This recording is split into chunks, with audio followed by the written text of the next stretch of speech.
Hello, good morning. Welcome to JCE Connect. So, in the last class, we have discussed about the welding part, which is another type of joining process. So, we have discussed about the definition of welding, that is, joining of two metal pieces together to form a single piece of metal. The principle of the welding we have studied that it states that we are joining two parts which are heated and fused together without the application of pressure or with the application of pressure or with the use of filler metal or without the use of filler metal to form a homogeneous kind of metal without change in composition.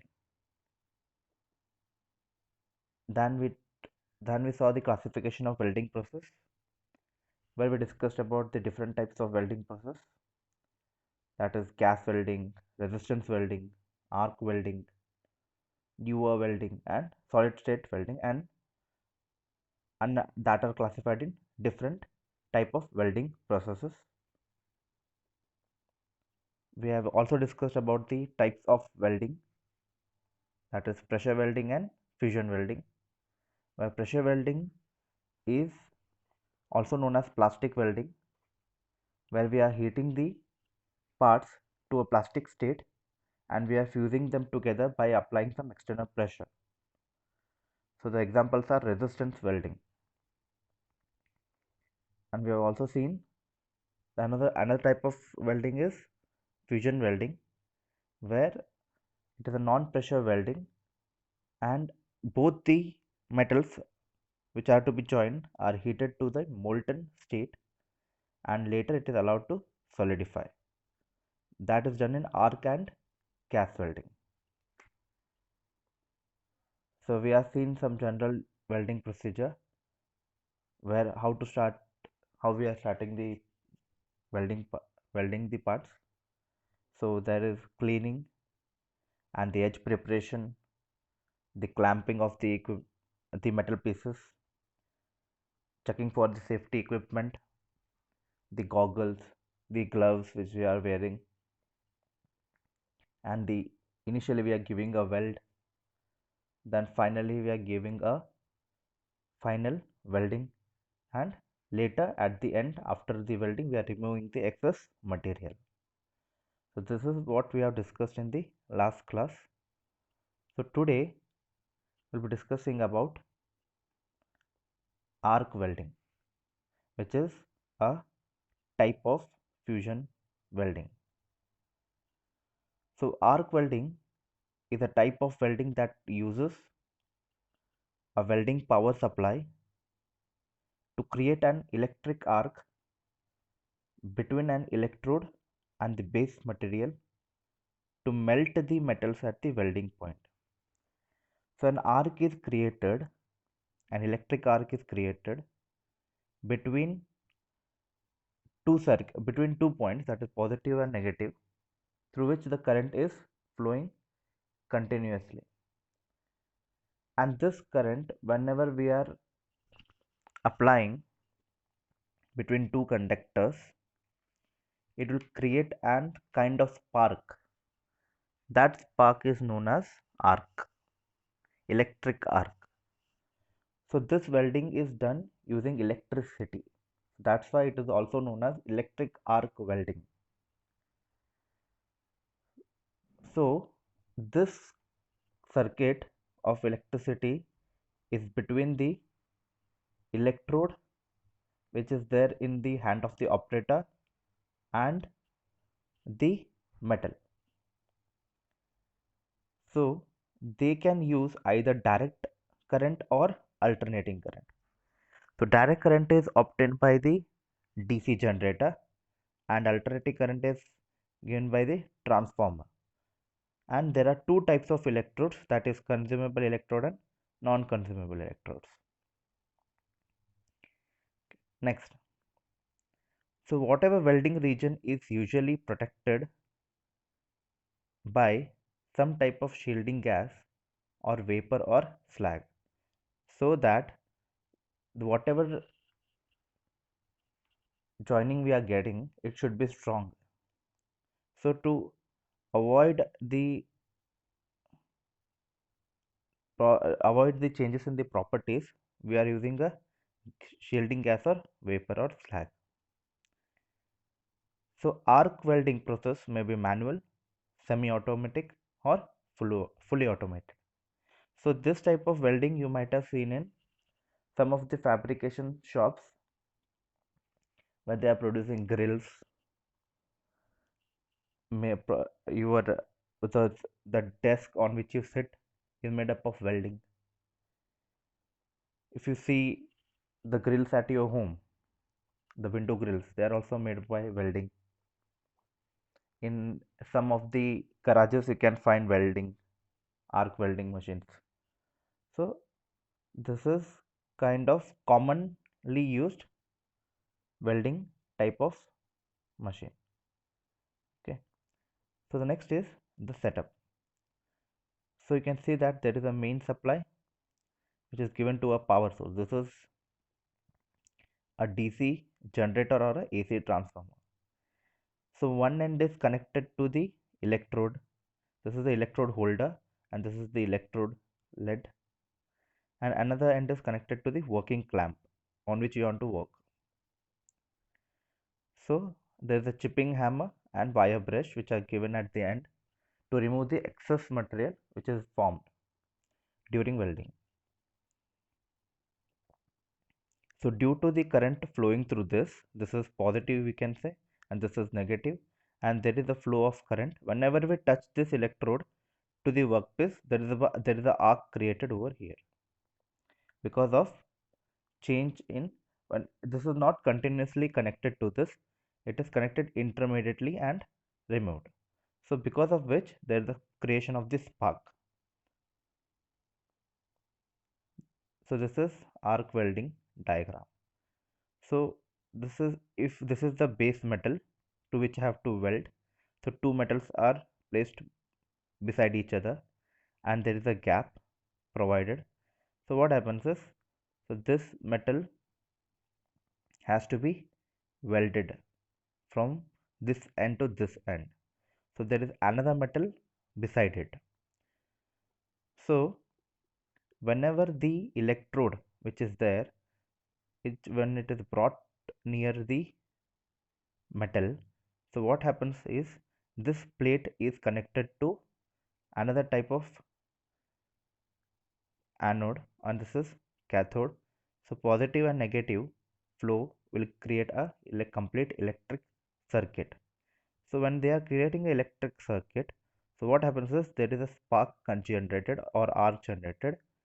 So this spark is heated to such an extent that it will be around 500 to 600 6 sorry 5000 to 6000 degrees Celsius, which is easy to melt the the solid metal which is there over here. So the arc generated will create a formation of molten metal, which will lead to the formation of molten metal, which is melting this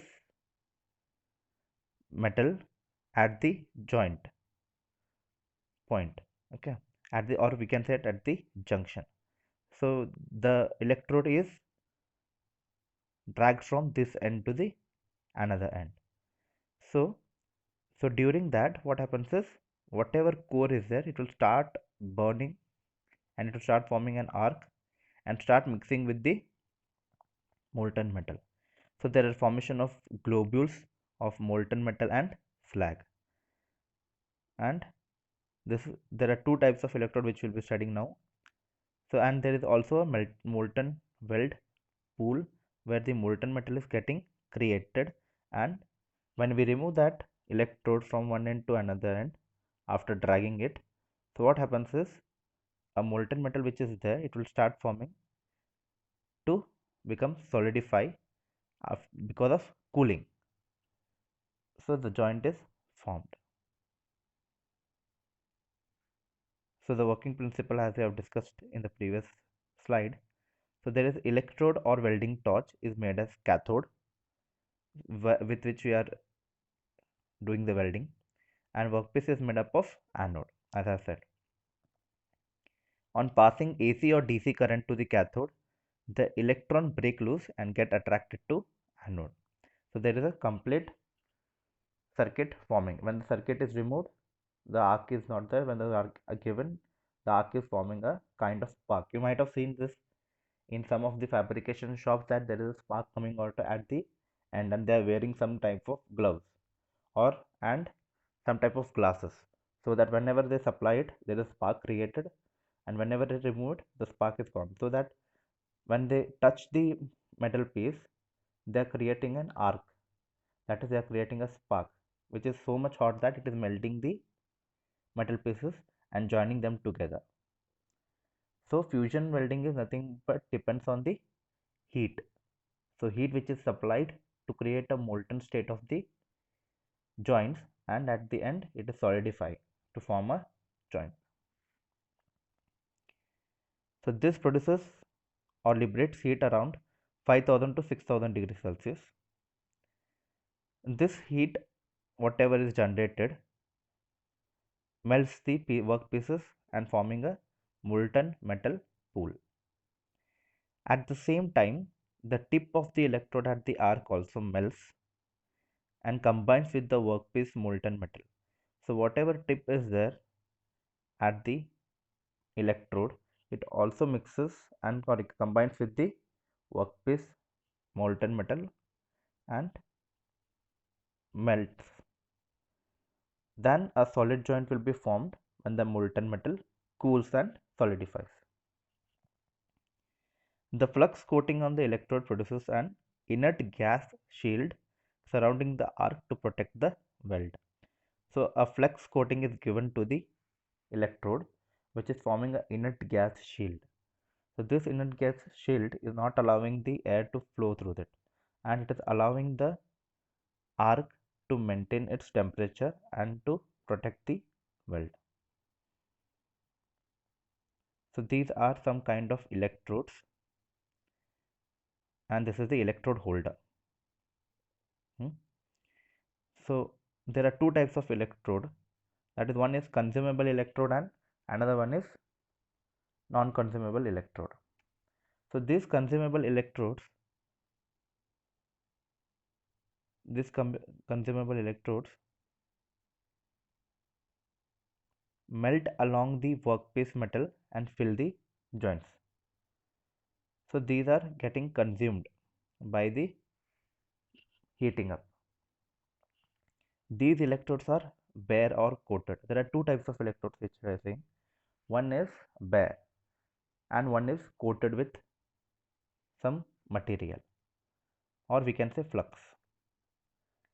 When molten metal forms, so first we'll see about the bare consumable electrode. So when molten metal forms on the edge of the workpiece during solidification, absorbs oxygen and nitrogen from atmospheric, leading to reduced strength of the joint. So when the molten metal is forming at the edge of the workpiece, during solidification it absorbs the oxygen and nitrogen from the atmosphere, which will lead to the reduction in the strength of the joint. So that's why most of them are not using this bare consumable electrode.